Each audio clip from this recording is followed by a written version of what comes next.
make a video. Sometimes I look in the camera and I don't really know if I my video.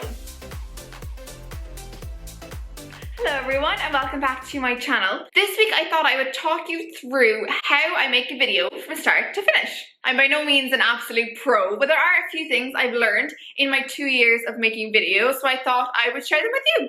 And you actually realize, like, writing them all down, that there actually is a lot that goes into it, so let's get started and hopefully you might learn something. So there are a few things I'm gonna assume in this video, like you already have a channel set up and blah blah blah, and maybe I'll get to those things another day, but for right now, we're literally just gonna look at how I make the video itself and upload it and share it from start to finish. So first up is the idea. So obviously this is a feminist channel, so all of my topics are gonna be on feminist issues. So you might think, okay, well, how do I come up with ideas for that? So the main one, which is both a blessing and a curse, is that I'm a woman living in this world, so I am not stuck for ideas to talk about sexism and gender equality, etc., etc. So honestly, a lot of my ideas just come from my own lived experience and just seeing things with my friends or seeing things on the street or just watching the news and hearing what happens to other women. So that's one of the main sources of my ideas. Then if I'm really stuck, I will actually just go look at other people's stuff. So I'll watch videos, I'll watch, documentaries or movies on this, I'll read books or articles, and honestly, a lot of my ideas will come from there. And I think for a really long time, I had a thing in my head that I was like, oh, I can never do that because then it's copying. And it's like, okay, if you're also thinking that way, it's so not a thing. One, it's called inspiration. I'm obviously not gonna like copy someone word for word, but I can take one thing they said and turn it into a whole video, or it can just inspire something, or it can lead to something else. So if you're really feeling stuck for ideas, really just go look and see other people's stuff, and that kind of gets the juices flowing. Also, when you think of an idea, write it down straight away. You will forget it. I literally at all times have a note on my phone that it's called video ideas. Anytime I think of anything, I write it down, and you can build upon it later. And then after a while, like, you have to just a whole list, and like it literally gets to a point where like week on week, I never have to like think about, oh, what am I going to talk about this week? Because I always have an idea in the bank ready to go that I need to just expand upon. So yeah, whenever I have an idea, write it down. And honestly, it's like, it becomes almost like a habit of trying to think of things, because at the very start, like, you're not in the habit of thinking of ideas, so they're not going to come to you. But after a while, when you start doing this often enough, everything becomes inspiration. And I've seen other people talk about this as well. Like, I'll be walking in the street and I'll always have it in the back of my head that I need ideas for videos. So I'll always just spot them now. And it's like my brain is on this high alert, always looking for videos, so I spot them way easier. And it's like, those things could have always been there in the past, but because I wasn't in like, okay, video idea mode, I didn't acknowledge them. But like, yeah, after a while, you just get into a habit and everything becomes potential content. And it's a blessing again and a curse, because you're just constantly thinking of things to do. And sometimes I would like to actually just relax. A good point to mention here as well, when we're talking about ideas, is that I don't talk about things that I don't know about. That should be a given for most people, but for me, that's a rule. I mean, if I don't know something, I'm not going to be able to talk confidently on it. I might get something wrong, which could be dangerous, particularly considering the topic that I talk about. So that's just a general rule for me. Another tip while we're on this topic is try not to research, film, and edit all in the one day. I do not take my own advice on this. I always end up researching, filming, and editing all in the one day, but try not to. It kind of breaks it up, makes it a bit easier, makes it a bit nicer. So again, try and maybe do that in your life. So then it comes to filming, and I'll show kind of maybe some clips of my actual setup. So right now, I have my camera in front of me. It has like an actual screen on top, so I can see myself whenever I'm talking, and sometimes I look up here, and then sometimes I look in the camera, so you have to be careful not to do that. I have a ring light off to the side. It's very small. Got them both on Amazon. I'll actually link the tripod and the light link down below, and potentially the camera as well if I can find it. That might be helpful for you. They're actually quite cheap, which was very nice. And then most importantly, I have my laptop off to the side here. So what you don't see is me looking to the side. I edit all those bits out, but I look off to the side, I see my notes, and then I come back and I look at the camera.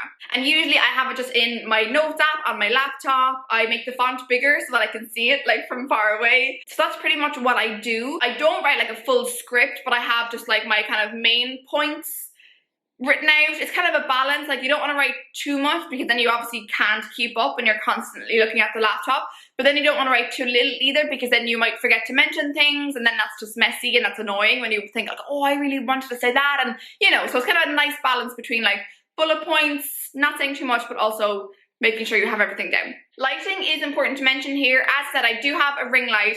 I also have the main room light on, and it's also daytime outside, which is helping. So lighting is always just a bit of like a pain in the neck. Even before this video, I was like, oh, let's put the lighting right. And you know, so it's just to be conscious of that. Like, people say natural light is best, but then you have things like the clouds moving, so it changes when you're filming a video. So sometimes I do like to do artificial light because that will just stay the same consistency throughout the video. So there's things to think about there. Filming in the summertime is so much easier because it stays lighter longer, and in the winter it's terrible because it gets dark at like 4 p.m. So yeah, lighting is always something to consider. If you can, try and go into a room where there's the best lighting, or a corner of the room. So just always be thinking about that.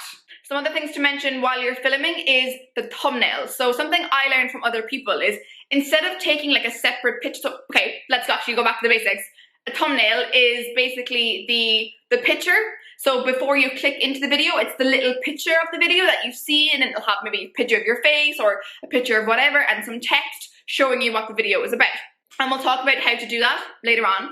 But you actually get the image first of all. Instead of taking a picture, like a separate picture file, actually pose for the photo when you're recording the video. So at the very beginning of this video, before I started recording, I literally just like sat here doing this for like 30 seconds. And you just stay here like this, and it seems really stupid, but that's what I learned from other people. And then basically, and again, we'll talk about it later on, when you are then going to make your thumbnail, you just like have the clip and you just do a screen capture of it. And basically the reason is because it's then the perfect size. It's like a bit of a rectangle. So it's the perfect size to fit with the dimensions of what the thumbnail is. If I was to take a separate photo, it would be a bit smaller and it's a bit more annoying. So that's kind of a top tip that I learned from other people that I now do. Another thing to say is, think about editing when you're filming. So editing for many people is a bit of a dose. It's a bit of like, oh my God, I don't want to do this. For me, my editing is really just editing out like the ums and ahs and just like, and just random points where I lost my train of thought. That's what it is for me. But try and think about how annoying the editing is going to be if you're filming and you're all over the place. So when I'm filming, I try and think of that. I try and have as little ums and ahs as possible. I try and always be looking at the camera as opposed to up here.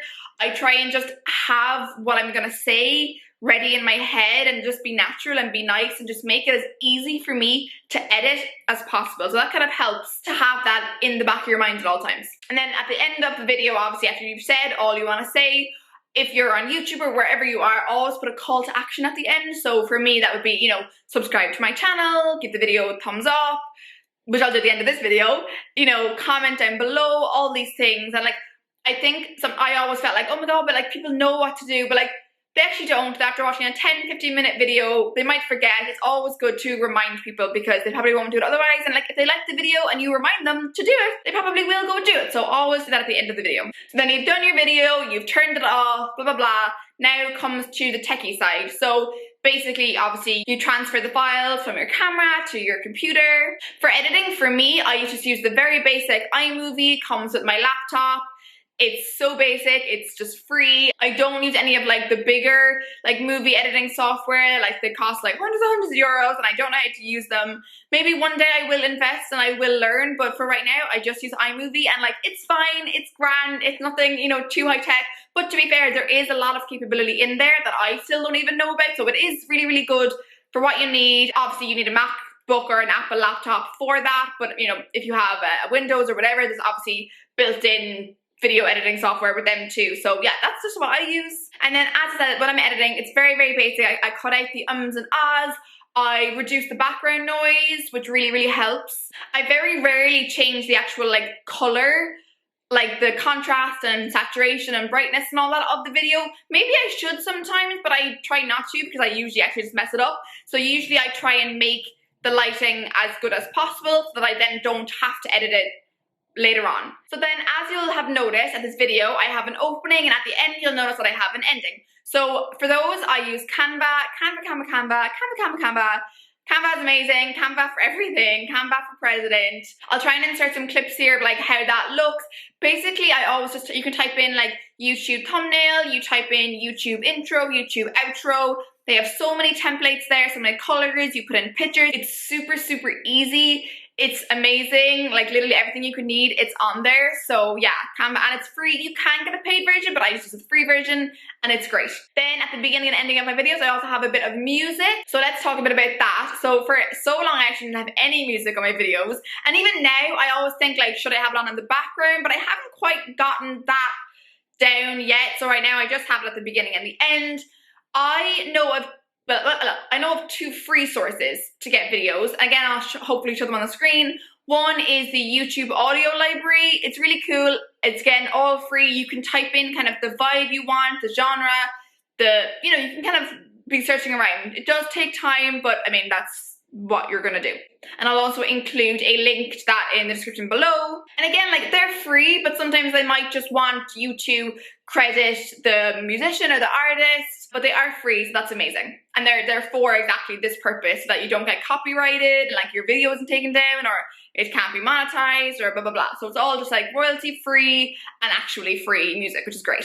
Then another thing that I do is you can basically find songs on like YouTube itself. So you can, like, as you would any kind of normal YouTube video, type in, royalty free background music or whatever.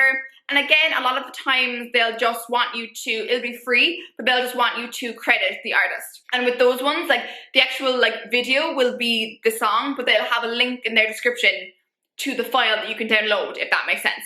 So that's super, super helpful. And again, like there's a lot more, there's just different songs like on the YouTube audio library, and then like actual YouTube itself that you're able to download, so it's kind of cool. And then basically other sources that I know of, if you want to pay, there's a thing called Epidemic Sound, and again, it's like just loads and loads of different music. Like if you're really into music and you really use a lot of music in your videos, might be worth paying. I've heard it's good from other people, so that's gonna be one. And again, I'll link it down below. It's Epidemic Sound. I haven't used it, but I've heard it's good. So then basically you're kind of done editing your video. It can take, kind of maybe for me, it's like minimum an hour, maybe it's 2 or 3, depending on how in depth I want to go. Other people, it could be like 10 hours, so I'm really happy with those people. You then, obviously just compress it into a file, and then it's time to upload it to YouTube. So again, we're assuming you have a channel, and again, I might talk about that maybe some other day.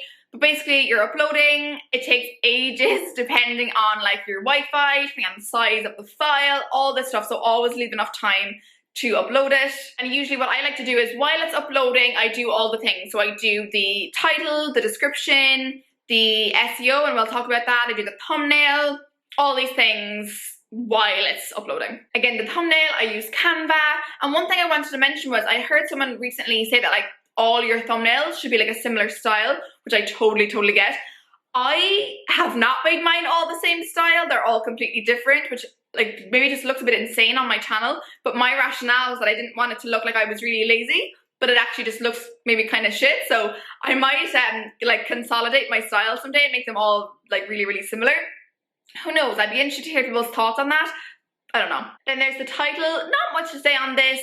I put my titles in like all caps, like I've seen people do that, so I did it, I try not to make them too clickbaity. I don't think I do. I think I'm quite like open with what my titles are. They're maybe even quite boring sometimes. Then the bio is super, super important. So it's all about search engine optimization. Basically, YouTube is part of Google. It's a search engine. So you want to make your video as searchable as possible. So this means including like keywords that you think your video is going to be found for. So you want to put this in the description of your video. The first line is going to be basically repeating the title. And again, it all just helps with SEO and repeating the words. And I don't really know, but that's what I do, and that's what other people do. And it helps. So then obviously the description, you're going to write what the video is about, but you're also going to want to include those keywords, those key terms that you think people are going to search you for. Again, I'm not a bright and shiny example of how to do this super, super professionally, but I guess I'm just conscious of it when I am typing to include those words. And again, for me, like I put in my links to my social media, I put any like links or things that I mentioned in the video, like, oh yeah, down below. All those things. Then further on down, there's a specific section for you to put in key terms. So for me, I have just like feminism, gender equality, all the usual ones that I put in every video, and then depending on what the topic is, I'll put in different ones. So say for this one, for example, I'll put in like how to make a video, how to put a video on YouTube, how to edit a video, what thumbnail do I use, how to make a thumbnail, like I'll put in all those questions because those are things that people will probably search for on YouTube, and when they do that, they might find my video. So that's basically how it works. So then basically you click share, or you can schedule it, which is handy. And then for me, like I just share it across my social networks. That sounds so douchey, but that's what I do. I put it on Twitter, Facebook, both my personal Facebook, but also my business Facebook page. I put it on LinkedIn. I put it on Instagram. So what I use for Instagram is I have a Linktree thing, and Linktree is really cool because I have a link to my Linktree in my Instagram bio, and basically that means that instead of just having like one link to one thing in my bio, I have a link to my Linktree, which when you click that, it can lead to a load of different things that I have in there. So basically it's for people with like commitment issues who don't want you to just click on one thing. So they can click on the Linktree, they can see my video, but also they can see anything else that I would want them to potentially look at. So that's what I do. And then just one tip, when I'm sharing on social medias, sometimes you put in the link and you're about to click share, but the thumbnail isn't showing up. There might be something wrong with your link. So if that is happening to you, what I found is this thing called Post Inspector. So I think I've done it for like LinkedIn, Twitter, and Facebook. Basically type in like LinkedIn Post Inspector or Twitter Post Inspector, and you kind of put in the link in there. It tells you what's wrong with it. It kind of does something to it, and then you basically take out the link again, and then you share it, and then the thumbnail will show up. It's a really bad explanation, but that's how it works. So basically, if it's not showing up for you, just go on to Post Inspector and do something with it. And then obviously what I try and do when I'm sharing it, I will basically take the title and the caption or whatever in the description from my YouTube video, and then I'll basically just take stuff from that and then put it onto my social media channels when I'm sharing it, obviously not to double up work. So that's basically how I do it from start to finish. So yeah, I hope that made sense. I hope that was helpful. If you have any more questions on that, do put them below. As I said, I'm not this giant pro. This is just what I do. It's very, very basic. But, you know, I didn't know all this stuff at the very start, and I've learned bits as I've gone along in my 2 years of making videos. So yeah, hopefully that will maybe help you or inspire you to start making videos, because I think we should all make videos. I think it's amazing. So yeah, thank you so much for watching. This is my call to action at the end of the video, like I promised. So please do subscribe to my channel if you want to see more videos like this.